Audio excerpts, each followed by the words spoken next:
آج کل شوگر کا مرض بہت زیادہ عام ہے اور اس کی وجہ سے کئی حضرات روزہ رکھنے سے محروم رہتے ہیں۔ اور اگر کوئی مرد مجاہد روزہ رکھ بھی لیتا ہے تو دوران روزہ اگر اس کو کوئی پرابلم ہو جائے، طبیعت گڑبڑ ہو جائے، طبیعت بگڑ جائے تو وہ ڈاکٹر کے پاس صرف اس وجہ سے نہیں جاتا کہ ڈاکٹر انجیکشن لگائے گا تو میرا کہیں روزہ نہ ٹوٹ جائے۔ اگر اسے شریعت کے اس مسئلے کا پتہ ہوتا نا تو اس کا روزہ بھی پورا ہو جاتا، اس کی طبیعت بھی درست ہو جاتی، یعنی دونوں کام ہو جاتے۔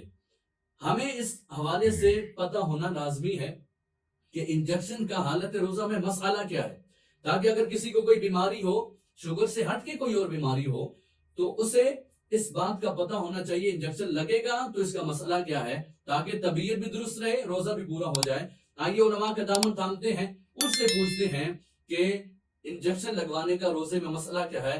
فتاوی مفتی اعظم ہند، اس میں شہزادہ اعلیٰ حضرت مولانا محمد مصطفیٰ رضا خان نوری علیہ الرحمہ فرماتے ہیں کہ انجیکشن سے روزہ فاسد نہیں ہوتا۔ انجیکشن سے چونکہ دوا جو ہے وہ جوف میں، پیٹ میں نہیں جاتی۔ بڑی خوبصورت مثال دی ہے مفتی اعظم ہند علیہ الرحمہ نے۔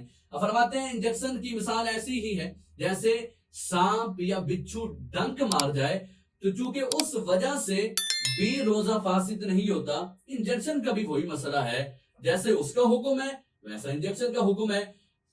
دوسری جو دلیل ہے وہ مفتی نور اللہ نعیمی علیہ الرحمہ فتاوی نوریہ میں لکھتے ہیں، فرماتے ہیں اگر کوئی ٹیکہ جوف میں کیا جائے، یعنی سوئی پیٹ تک پہنچا دے، ٹیکہ دوائی کو پیٹ تک پہنچا دے، تو وہ ٹیکہ مفسد روزہ ہے۔ لیکن حالانکہ ایسا نہیں ہوتا، وہ جسم کے بالائی حصے پر لگتا ہے، وہ پیٹ تک، معدے تک، دماغ تک نہیں پہنچتی۔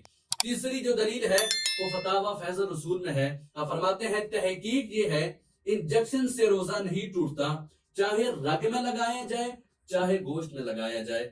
تو اگر کسی کو بیماری ہے، اس نے روزہ بھی رکھا ہوا ہے، اسے چاہیے کہ ان مسائل کو ضرور سیکھے، تاکہ وہ یہ نہ سمجھے کہ اس سے روزہ ٹوٹ جاتا ہے۔ اور کئی ایسے بھی ہوتے ہیں جو ٹیکہ لگواتے ہیں، سمجھتے ہیں روزہ ٹوٹ جاتا ہے، وہ جان بوجھ کے پھر وہ کام کھانا پینا شروع کر دیتے ہیں جو کہ روزے میں نہیں کیا جاتا۔ اللہ تعالی ہمیں عمل کی توفیق عطا فرمائے۔